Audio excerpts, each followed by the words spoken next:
Hello, everyone, and thank you for joining today. I hope that everybody can hear me properly. So, I'd like to introduce myself first.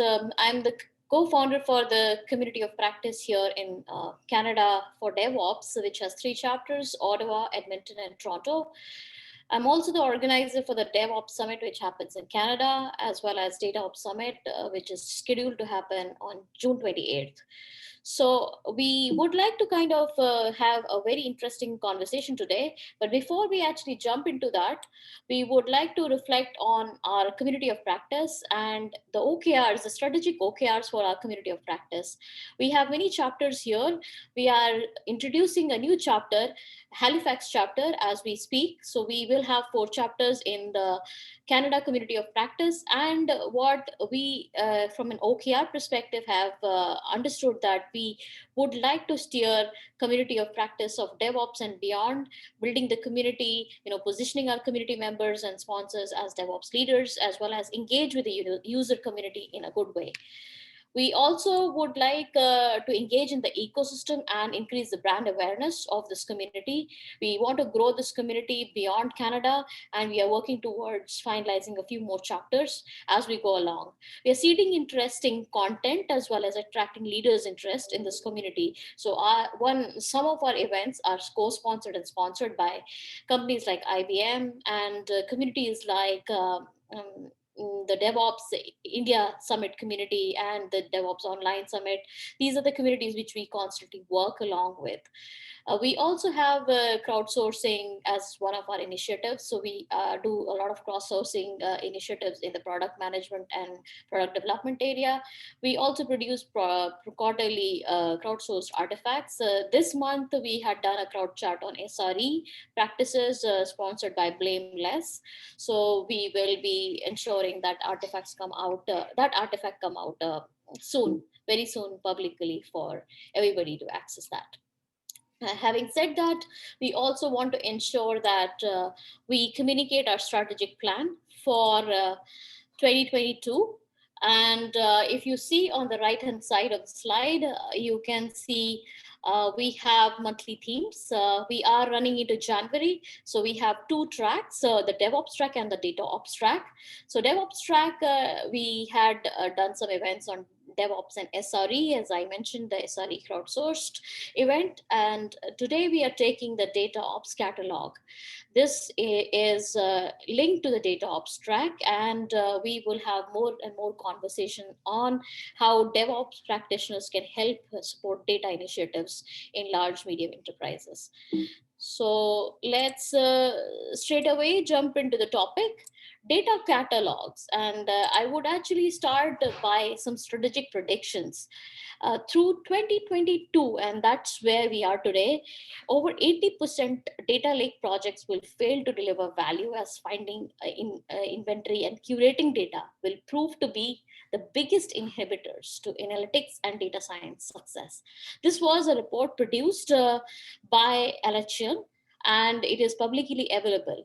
Also, by 2022, they predict that over 60% of traditional IT data catalog projects that do not use ML to assist in finding and inventorying data distributed across hybrid and multi-cloud ecosystem will fail to deliver on time, leading to derailed data management, analytics, and data science projects. So it is extremely important that we build that cohesion, that collaboration with the data community. And from a DevOps practitioner's perspective, we need to kind of ensure that we embed the learnings we have. Now, we also kind of would like to reflect that data management to a certain extent and data ops to a certain extent is struggling with the same problem as we see with DevOps. So I would like to initiate a common vocabulary when we talk about data catalog. From a leader's perspective, there are several definitions available today, but I have picked and chosen two of these definitions, one from Gartner and the other one from Oracle. Gartner says that data catalog, a catalog that maintains an inventory of data assets through the discovery, description, and organization of data sets. And when you reflect on the definition which Oracle has come about, is pretty similar, as they target that something that uses data, metadata, to help organization manage, maintain data, and expand this definition as an analogy of a library. If you go to a library, how do you find the right content, the right books? Is the same thing which data catalog helps you kind of manage and do the same thing for you.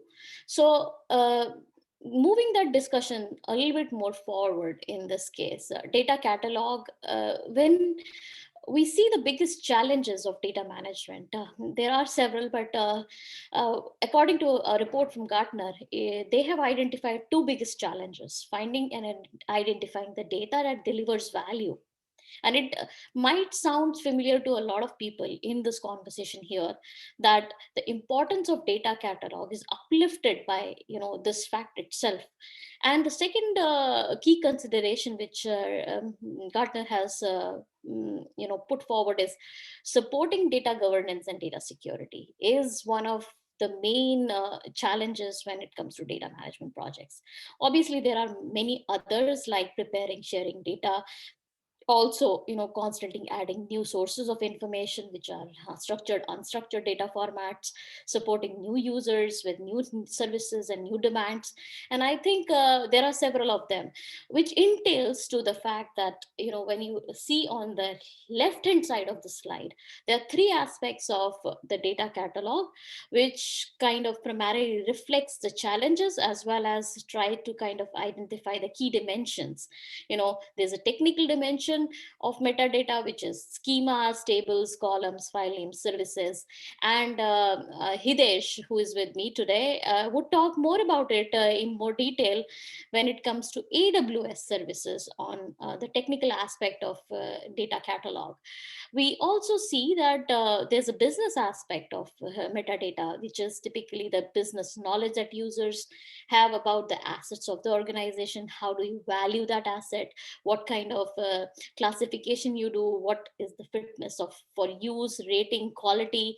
All those kind of things come into that perspective of business metadata. And then there's another interesting aspect. I think it will also be partially covered by Hidesh when he talks about the AWS services around this, is operational metadata. When was the management of these metadata, that which ETL jobs are created, how many times you have refreshed these data, or what is the quality of data, how what is the readiness of this data when it comes to implementing use cases on top of it. So this is again another dimension, operational dimension.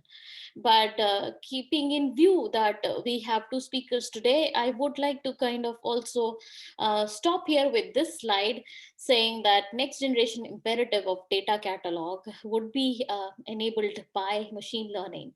And if you think about it, these four pillars which are reflected by Gartner in this slide: discover, understand, and enrich the data; contribute and govern the data; and consume the data. There are these four pillars, and we would need services around these kind of capabilities. How we discover the right data, how do you manage the semantics of the data, how do you build filters, features to browse the semantics and the relationships. We also would need services in order to understand, enrich, and trust the data which we are building. So basically quality management of data, as well as ensuring that the data is fit for purpose. Contributing and governing that data in terms of if let's say you have use cases around crowdsourcing, or many other new sources of data, how do you pull out governance around it, and how do you document and publish the governance of these data sources, and where this data is coming from, how it is being used, and so on and so forth. The last part would be how to consume this data. So basically, of course, the technical aspect of how easy is it to pull out the data, how do you seamlessly kind of integrate that data into for new use cases, for new user services, but also how do you publish the catalog to for making them available for various set of tools, and how to kind of use different kind of formats of data, and how do you consume it seamlessly. So again, I will stop here for Hidesh to take over from here, because I think we would like to also understand from an AWS perspective, what are the services which AWS offers in this space, and some practical learnings for from AWS practitioner, like he would talk about AWS Glue and other services which AWS is offering in the machine learning space. So over to you, Hidesh. Thank you. Let me just share my screen. Am I audible? Yes. Let me just share my screen in a minute. I hope my screen is visible. Yes. Okay.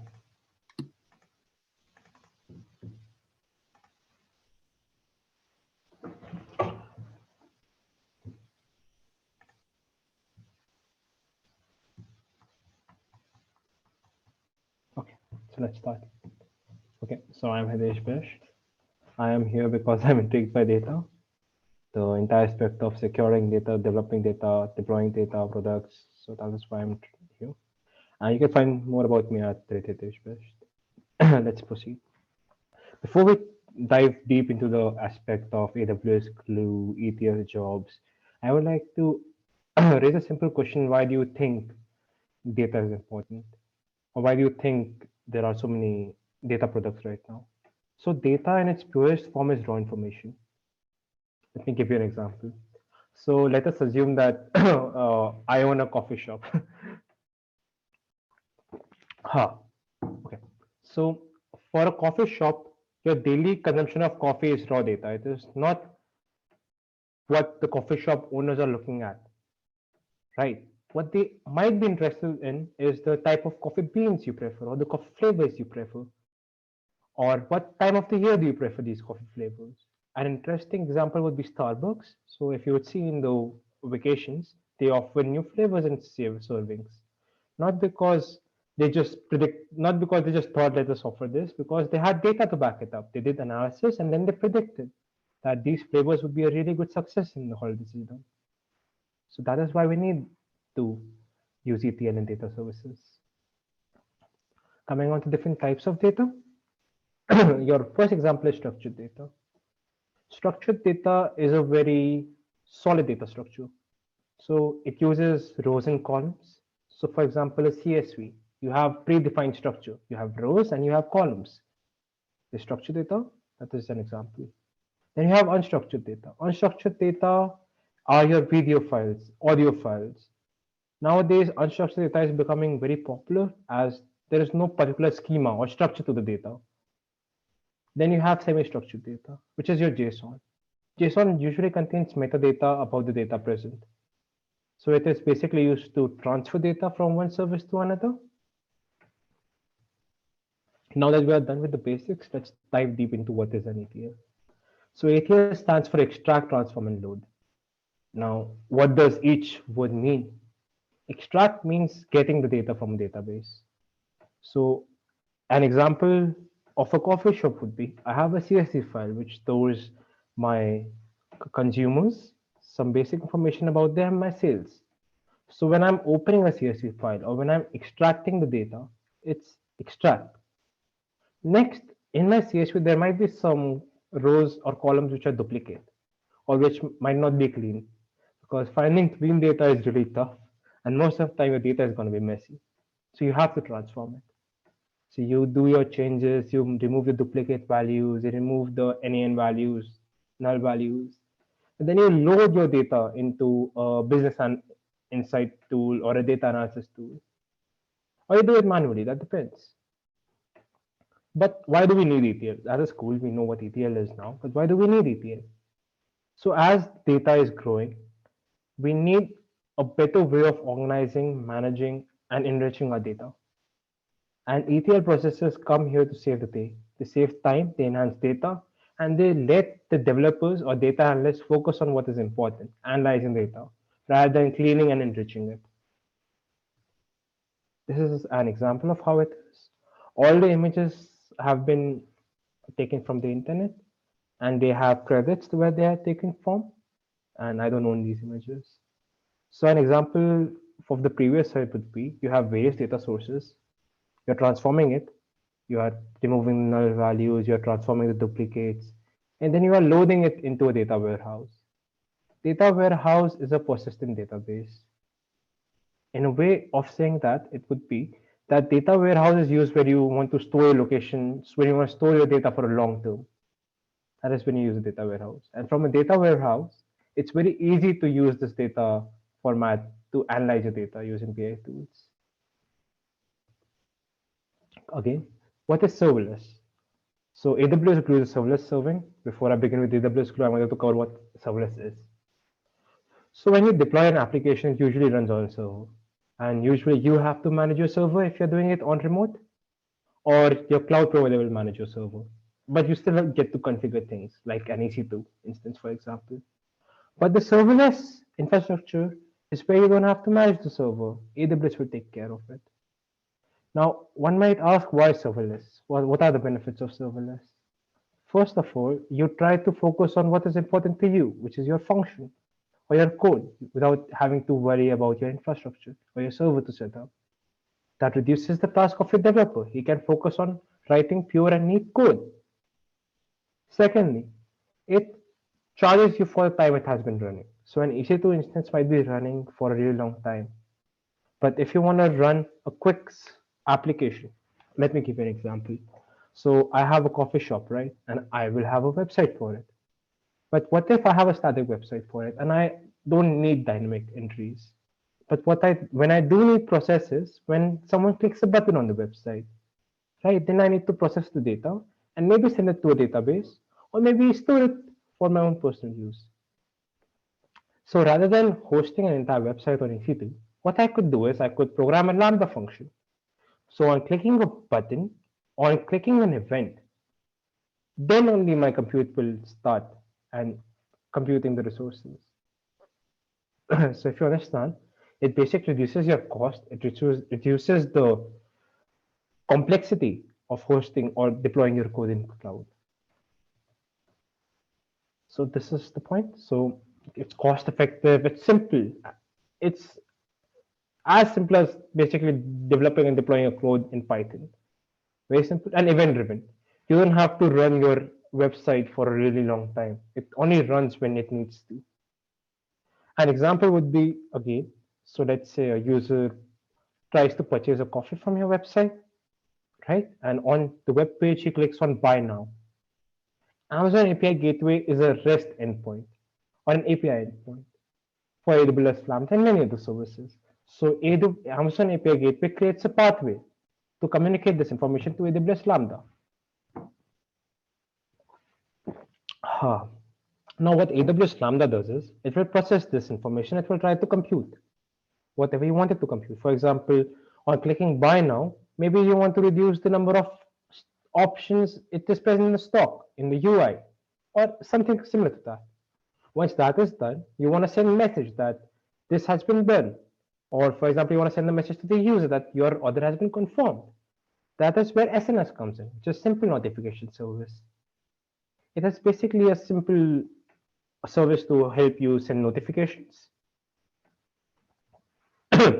Now we come to the main point. What is it, AWS Glue? So the definition of AWS Glue is it is a fully managed ETL service that makes it simple and cost effective to categorize your data, clean it, enrich it, and move it reliably between various data sources and data streams. Now let's break it down. It is serverless, so that means it doesn't have to run 24/7. It can run only when it's needed. So you don't have to pay any extra cost. You only have to pay for the amount that it's actually running. It is an ETL service. That means it helps to enrich and clean and validate and format your data. A thing to keep in mind is AWS Glue consists of a central metadata repository, Glue Data Catalog. So that is the data catalog for AWS. And another point to note is that it generates Python or Scala code. There is a no code, low code option as well. But if you choose to use Python or Scala, please be sure these two languages are only supported. So there's no Java option right now.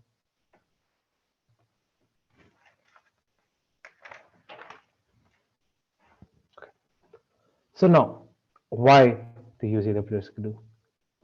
I have talked about what is AWS Glue, what is serverless, what is different types of data. Now, why is the question is why is to use AWS Glue? AWS Glue, like any ETL service, helps you discover your data, transform it, and make it available for searching and querying. Now, one might ask, why would I even need AWS Glue? I have a really small data set. And in the case of coffee shop example, you don't need AWS Glue. But what if you are an owner of a Starbucks franchise when you have a lot of data? And as we're moving towards more data, where easily data is easily accessible and in large quantities, you need AWS Glue because it is really difficult to derive meaningful data from raw data or garbage data. Now, let's dive deep in. One of the key benefits are that as soon as you upload your data in S3, like a CSV or a doc file or JSON file, it can directly be invoked by AWS Glue. So you don't need to configure any special path. You just have to upload it to S3. Now, another point is it gives you a universal or a unified view of your data. Now, what do I mean by this? Let us say our coffee shop has three CSV files. One contains the information about the employees, one contains the information about the customers, and one contains the information about the inventory. Now, these three CSV files are sorted differently in S3 buckets. Where would I get a unified view of them? Well, the answer is AWS Glue Data Catalog. Using AWS Glue Data Catalog, you get a unified view of your data sets, present in S3 or RDS, or multiple options available. So you can maintain a unified view of your data and know what relations maintain where. Another point to note is AWS Glue has API operations. So you can use the AWS Glue API to further simplify your process. Before I go deeper into how AWS Glue works, I would like to consider some basic terminologies that I used. So your script is like a bash script. It extracts codes, transforms it, and loads into a target. And again, to note, it only generates PySpark / Python or Scala scripts. So there are no Java options as of now. Then you have a job. Job is the business logic, like transformations or what events will it happen on. That comes in the jobs. Triggers are an event. So, for example, in the case of a static website, you clicking a button was an event which could initiate a job. Table. So, table represents the metadata information about your source database or the data where you're looking at. A table is present in AWS Glue Data Catalog. It consists of names, columns, and data type definitions. It will give you a very good overview of the data present. Workers are the data processing units available. So worker is the actual CPU or compute which is performing all your jobs. So this is how flow of a normal ETL job will look on AWS Cloud. So you have your source database or data sources. An example would be storing your CSVs in S3 or storing your structured data in RDS. RDS is a relational database offered by AWS or directly taking real life data. For example, Amazon Kinesis. There's a really fascinating use case about Amazon Kinesis that I'll dive into later. AWS Glue Data Catalog then uses classifiers and crawlers to create table, which is your metadata about source databases. Then in AWS Glue Studio, you can basically transform your data using AWS Glue ETL. Then you could store it into Redshift or directly process your data for insights using Amazon Athena, which is an data analysis tool which helps you query data directly from S3. You have Redshift, which is a columnar database. EMR is again using machine learning. SageMaker is machine learning. QuickSight is a real-time analysis tool, which we'll talk about a little bit later. So now that I've covered what is AWS Glue, why should you consider using AWS Glue? let me tell you how does AWS Glue work. You define jobs in AWS Glue that you want to accomplish, right? So the components of a data glue workflow would be your data source, the information, the data source where the information is stored at, which you want to load. Then AWS Glue Data Catalog, which is going to understand this data, understand schema, and create a table. Then you have ETL job or Glue Studio, which is going to transform the data because most of the time your data is not clean. You want to clean and enrich your data. And finally, you save your data, which is L. You load it into another service or you load it directly into an insights. So you have your data sources. You define a crawler to point towards your data source. I'll cover crawler in a little bit detail after this slide. So you have a data source, you point the crawler towards data source, which tries to read your data source. After the crawling has been done, you have AWS Glue that generates script for you to transform your code. This option is also now providing no-code, low-code solution. So AWS Glue Console helps developers or people who are not that comfortable with data manipulation to make it simple for them to configure or change things. And thirdly, you run your job on demand. You can specify for a time or specify it for a trigger. So it helps you save cost. Now coming, before I go deep dive into it, AWS Glue makes use of Apache Spark framework underneath it. So when it's trying to compute data, right, or when it's trying to find the compute resources to use, being serverless, it's trying to find compute resources to give jobs to. It's going to use Apache Spark for that matter. And Apache Spark does the heavy lifting of finding a valid compute resource in AWS Cloud for AWS Glue specifically. Now, coming back into it, what are data stores? So, data store is a repository used for storing your data. This could be your object databases, object data stores, storing an object, or relational databases, storing structured data, or non-relational databases, storing non-structured data, unstructured data like Redshift. But usually you have two things. You have a data source, the place you are reading the data from or extracting it from, a data target, a place where you are storing data or loading it. Just a minute. Hmm. Huh. A use case that I'll be later covering is if you have a CSV file stored in S3, how could you convert it into an unstructured data set for AWS Redshift? Now coming to the main point, what are crawlers? You might have heard the term web crawlers.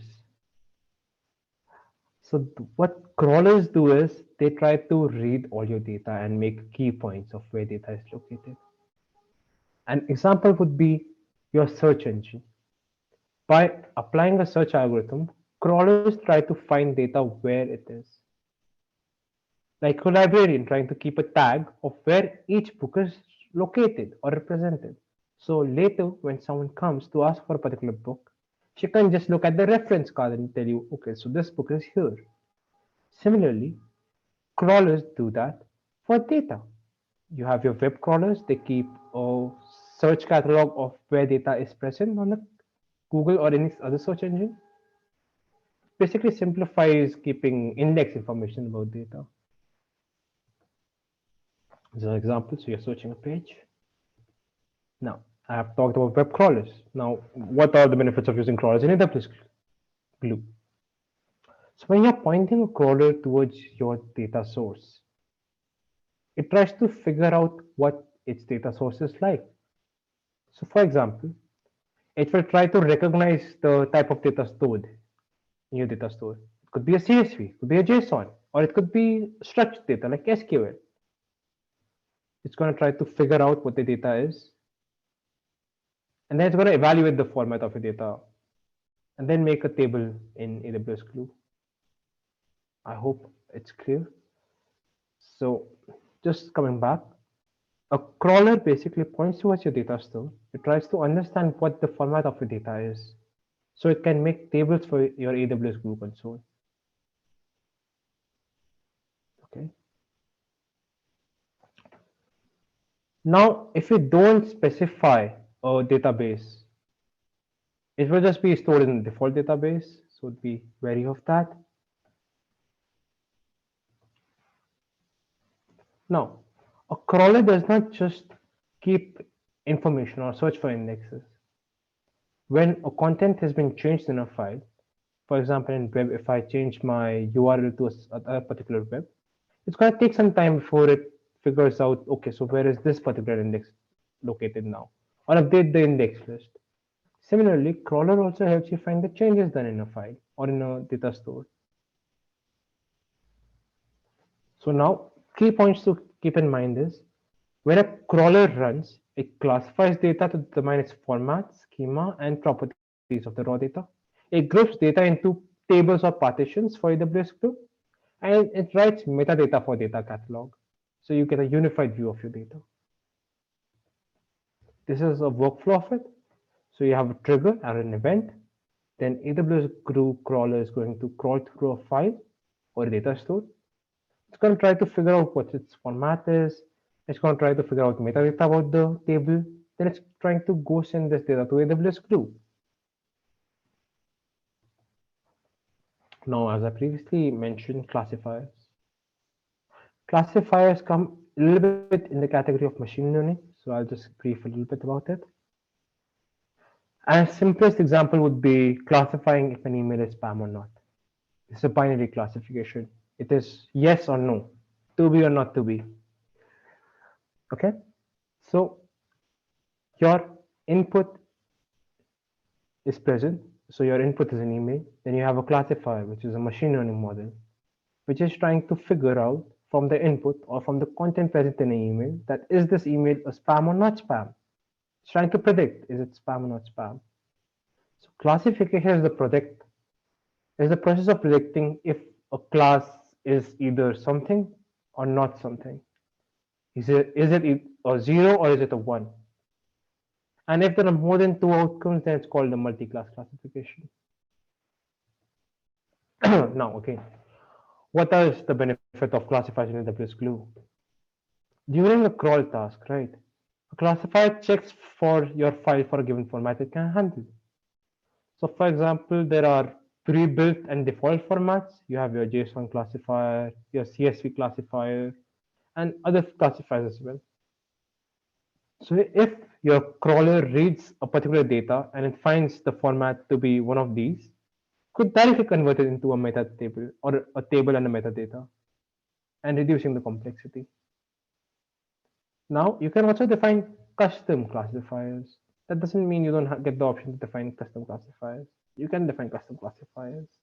The things you have to notice is keep a classifier name and classifier type and when it was last time updated. Now we have talked about your data sources and your data location. We have talked about classifiers, crawlers, how do they help in your AWS Glue or AWS Data Catalog. Now let's talk about AWS Data Catalog specifically. So the persistent metadata store in AWS Glue is AWS Data Catalog. It contains a unified view of all the data present. A previous example would be keeping a keeping a universal view of all the different data present in CSV files. Your employee data, your inventory data, and your customer data. That would be a huge benefit when trying to figure out where to look for what.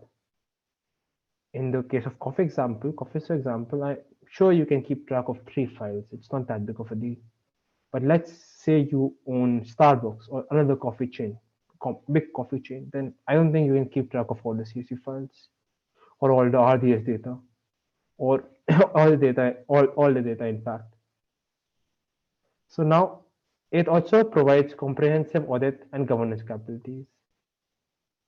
So governance might be an issue for a lot of people, but AWS does try to keep up with governance, and you can find more details about it on the website, and the links will be at the end if you want to read more.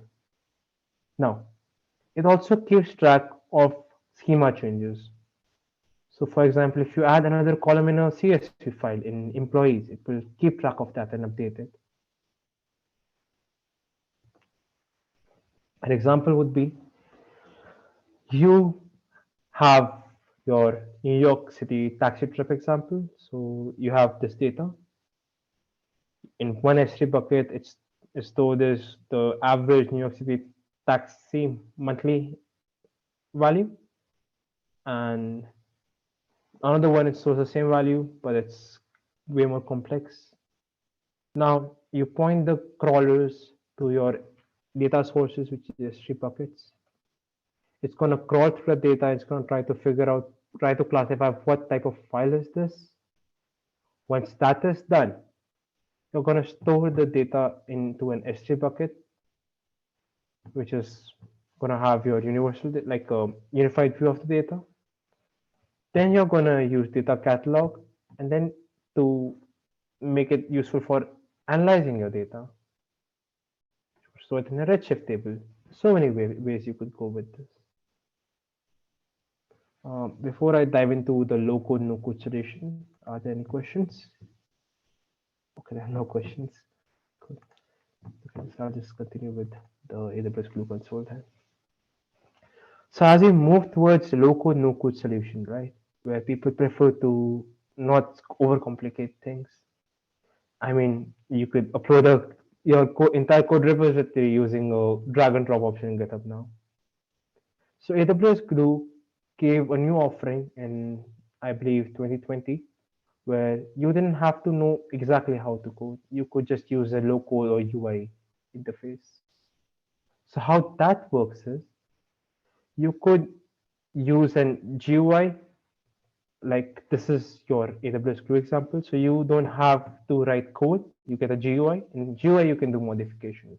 You can change the data type. You can change the key. You can choose the column names, and it will automatically generate the code for you.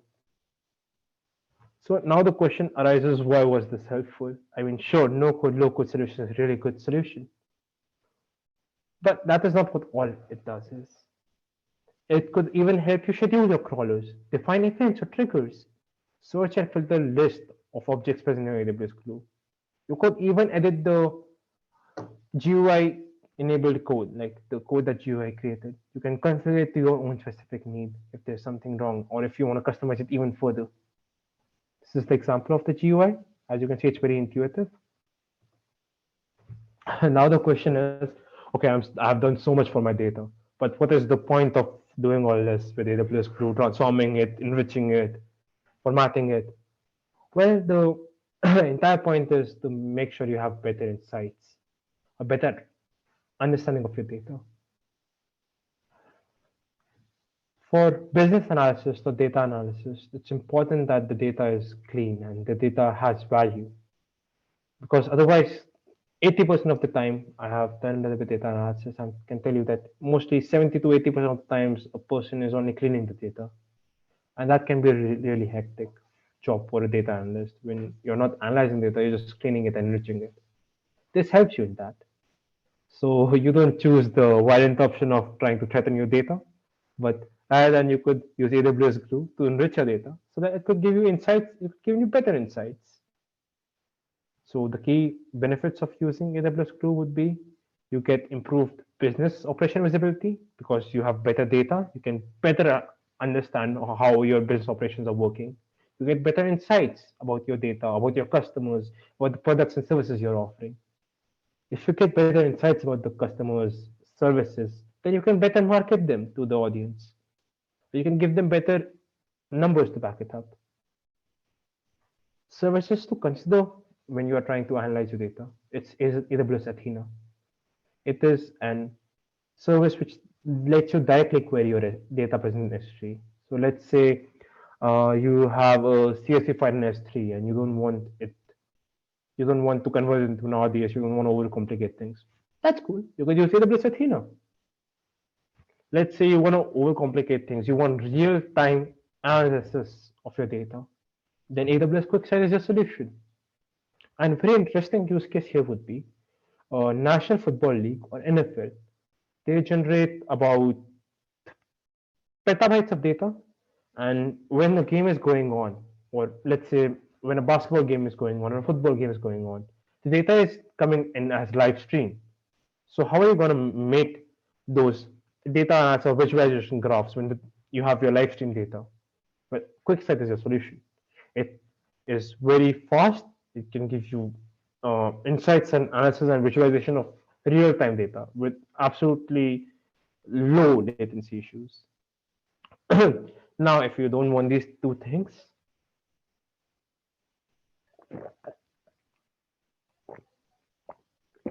uh, okay, so let us take back our coffee shop example.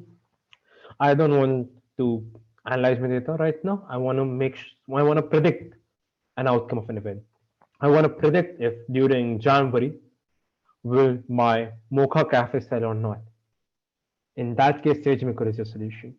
What SageMaker does is it uses machine learning models, and SageMaker is very intuitive. It has predefined machine learning algorithms. So for a person who does not have that much knowledge about machine learning, it makes it simple for him to understand what to do and how to do it. You can deploy your machine learning models with so much ease. So you could use your data, like the previous year's success of Mocha Latte, and put into a SageMaker. You could configure it, and you could even customize it to very specific needs or niches. Then it will give you an output that, yeah, there's a probability that your cafe mocha latte might sell or not. Again, the point to consider here is that you could give your unclean raw data to these services, but then the results will not be that clean, and the results will be very difficult to understand because your data was not clean. And if you ask any data analyst or data engineer, they'll really tell you this that most of their time goes into cleaning the data and making sure it's neat and clean enough and has enough value so they can analyze it. Now, before I move ahead to an example to better understand the AWS Glue, are there any other questions? No questions. That's okay. I'll just continue. Okay. So let me give you a use case. Uh, so let's say I have my coffee shop and I'm kind of done with this using a CSV. I'm expanding and I want to move my data from CSV to a Redshift or a columnar database. There are two ways of doing this. One is a no-code, low-code solution. The other one is using a little bit of knowledge about pandas. So before I dive deep into the solution, so S3 is your fully managed object storage service. It's highly available, durable, and very cost effective. So you store your CSV file in an S3. This is the features of S3. AWS Redshift. AWS Redshift, the columnar database. Columnar databases are really good for analyzing big data. You might say, well, relational databases might also serve the purpose. They might, but they are well suited for transaction data, whereas column-oriented storage is more suited for big data. These are the features of Redshift. Now, let's take the first example using AWS Glue. You're going to select your CSV file using AWS Glue interface. You're going to select it as a data source. You're going to select Redshift as your data load or data endpoint. And then you're just going to point your crawler towards the S3 bucket. And it's that easy. Your AWS Glue service is going to take care of reading the database in S3, trying to figure out or classify what kind of data type is present, trying to change its data or schema to make it an columnar oriented database or unstructured database. This steps takes really less of development knowledge. Second option would be using pandas and lambda. So you would load your CSV in an S3, then you would perform changes in lambda function using pandas. So pandas is a Python library used specifically for machine learning or uh, analyzing your data. So you're going to read your CSV file, then you're going to configure its rows and columns in the data frame, and then you're going to push that data frame into the Redshift. With this, you need a little bit of coding experience and knowledge. Now, I hope that point was clear, and I hope after now, if someone tells you the glue, this is not the glue that comes into your mind directly. I hope it's this glue. And these are the key points to keep in tact when trying to think if AWS Glue is your solution or not. And with that, I would like to end my session.